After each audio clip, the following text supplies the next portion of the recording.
I never thought that I would die. I never actually thought about being injured.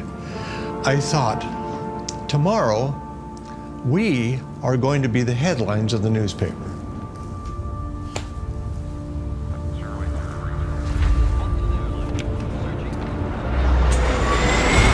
I was convinced at age 14 that I wanted to become a commercial airline pilot.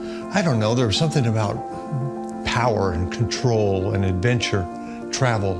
And once I took my first flight as a pilot, I was hooked. When I looked down and saw the world from the air, I had this feeling of freedom. And I thought, gosh, I can take this airplane someday and fly anywhere I want to go.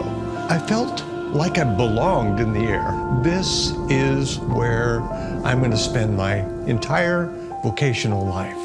And I did.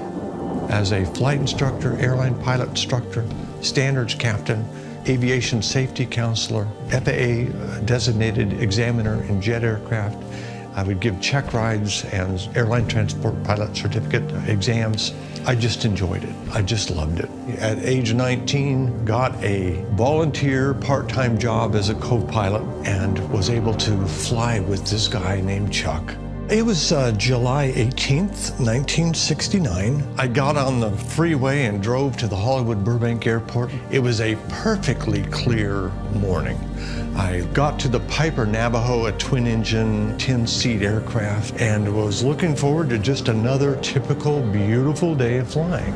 Chuck and Gene, the relative of the chief pilot, got to the airplane, and Chuck said, "Okay, Dale, now Gene is going to be flying left seat today."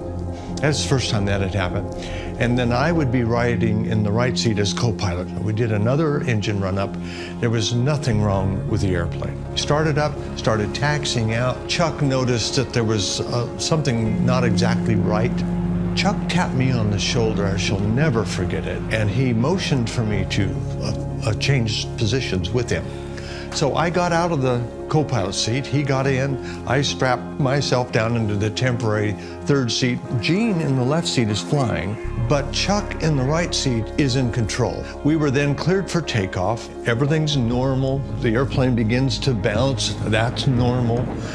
And we actually rotate and lift off the ground and start to climb. We were about 100 feet above the runway, and yet we weren't climbing.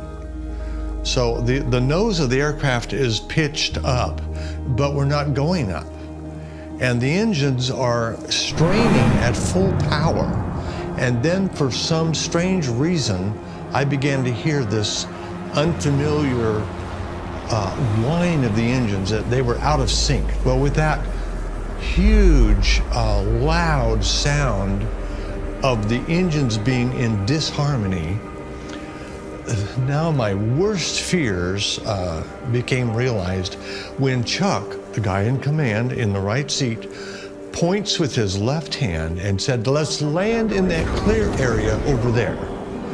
The thought came to my mind that we were going to crash. Then I noticed, and I shall never forget this either, Chuck reached up and grabbed the flight controls, and he squeezed them with both hands, moved them all the way left, pulled them all the way against his chest, all in one motion, in about a half of a second of time.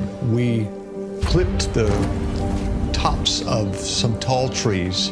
It turned the airplane to the left, and that forced our direction to slam into this very solid concrete and tile dome. It's called the Portal of the Folded Wings. It's ironically erected in memory of deceased pilots. It's 7 stories tall, and we impacted it 5 feet from the top. The official impact speed was recorded by the NTSB at 135 miles per hour. It was considered non-survivable. The airplane just broke into literally a couple thousand pieces, and then 3 pilots fell to 70 feet to the ground. And the next thing that happened is I'm looking down at the 3 bodies, and I'm wondering why I'm here, why I'm seeing this. And I'm looking down at this airplane crash and not knowing that I was in an airplane crash. I'm looking down at 3 bodies, and I look at the first person who's dead. I look at the second person, it's Chuck, but I don't recognize that it's Chuck. I look at the third person and it's me, and I do recognize, oh my gosh, that's me. I didn't feel worried, I didn't feel panicky, I didn't feel any pain, of course, but I felt very alive and very alert, and for a while, confused. Why is that my body and why am I up here? Why am I seeing that? I thought, gosh, I had died so young. I follow my body to the hospital. I'm above my body in the emergency room. I start moving out of the hospital past Burbank. It didn't take long and I start realizing I'm being accompanied by two angelic beings behind me. There was a light that was far ahead. Now this light was so bright that it would be brighter than the sun. The source of it is God. It's coming from God and everybody knows it. I knew that I was in eternity.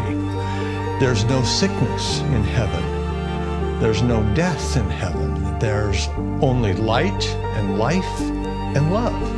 And talk about heaven, just get me talking about the love of heaven.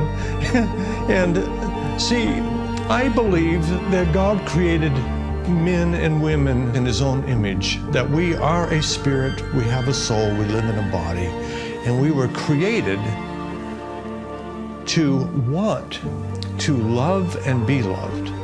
But I believe that if we were really honest with ourselves, that we would find that we were also created to give love as well as to receive it.